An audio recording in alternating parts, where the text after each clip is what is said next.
ప్రజలందరికీ వినాయక చవితి పండుగ శుభాకాంక్షలు తెలిపారు ఎంపీ కేశినేని శివనాథ్. ఎన్టీఆర్ జిల్లా కలెక్టర్ కార్యాలయంలో మీడియాతో మాట్లాడిన మంత్రి కొల్లు రవీంద్ర, ఎంపీ కేశినేని శివనాథ్, ఎమ్మెల్యే యార్లగడ్డ వెంకట్రావు ఈ రోజు సాయంత్రం కల్లా బుడమేరు వాగుకి పడిన 3వ గండి పూడ్చేందుకు ఏర్పాట్లు చేస్తున్నాం. ఇక వారం రోజులుగా ఎన్టీఆర్ జిల్లా కలెక్టర్ కార్యాలయంలోనే ఉంటూ బాధితులకు సహాయ చర్యలు అందించేందుకు కృషి చేస్తున్నామన్నారు. సీఎం చంద్రబాబుకి ప్రజల తరపున ధన్యవాదాలు తెలియజేస్తున్నామన్నారు.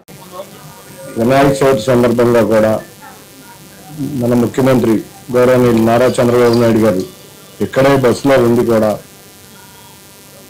దగ్గరుండి అన్ని పరిస్థితుల్ని పర్యవేక్షిస్తున్నారు. అంతేకాకుండా పండుగ కూడా వారు ఇక్కడే ఉండి వినాయకుడిని ఏర్పాటు చేసుకుని అన్ని విఘ్నాలు తొలగే విధంగా ఇవాళ ఆయన పూజ కూడా ఒక అరగంటలో ఇక్కడికి కిందకు వచ్చి ఆయన పూజ కూడా ఇక్కడే చేసుకుంటున్నారు. కాబట్టి ఎప్పటికప్పుడు ప్రజల యొక్క పరిస్థితులను తెలుసుకుంటాం, ఎప్పటికప్పుడు ప్రజలను ఏ విధంగా రిలీవ్ చేయడం అనేది ఆయన చేస్తున్న ఔదార్యానికి విజయవాడ నగర ప్రజలందరి తరఫున వారికి ధన్యవాదాలు తెలుపుకుంటున్నాం.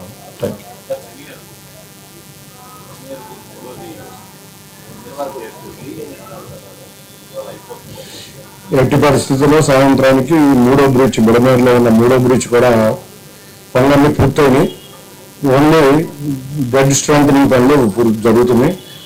3 బ్రిడ్జ్లు ఆల్రెడీ పనులు దగ్గర సమాప్తం అవడానికి వచ్చినాయి. అందులో ఇప్పుడు అందరం కూడా నారా లోకేష్ గారు, కొల్లు రవీంద్ర గారు, వెంకటరావు అందరూ కూడా అక్కడికి వెళ్ళి ఆ బ్రిడ్జ్ పనులు చూడటానికి వెళ్తున్నాం.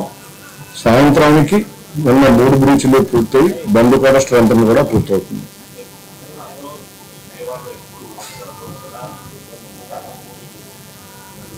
సార్ రాత్రి కూర్చొని ఈ 3 కెలామిటీ యొక్క డ్యామేజ్ కంట్రోల్ చేసినాక వాటి పరిస్థితిని కూర్చుని కన్నీరు చేద్దామని అన్నారు.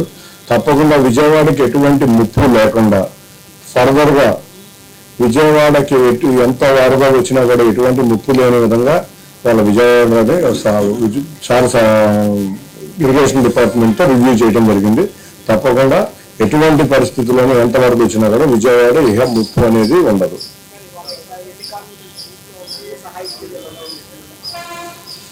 ఇంకా జక్కంపూర్ కాలనీ నీటిలోనే ఉంది. సింగనగర్లో 5 డివిజన్లు నీటిలో ఉన్నాయి. ఎక్కడ అయితే నీరు లేదో అక్కడ సహాయ కార్యక్రమాలే కాకుండా క్లీనింగ్, డ్రైనేజీ, పారిశుధ్యం మీద దృష్టి పెట్టాం. మొత్తం దాదాపు మిగతా అన్ని డివిజన్లలో కూడా వాళ్ళ సాయంత్రానికి క్లీనింగ్ కానించి హౌస్ కూడా క్లీనింగ్ దాదాపు 2 రోజుల్లో పూర్తి వస్తుంది. వర్షం తగ్గంగానే నిత్యావసర సరుకులు వర్షం తగ్గిన డివిజన్లకు కూడా అందజేయడం జరుగుతుంది.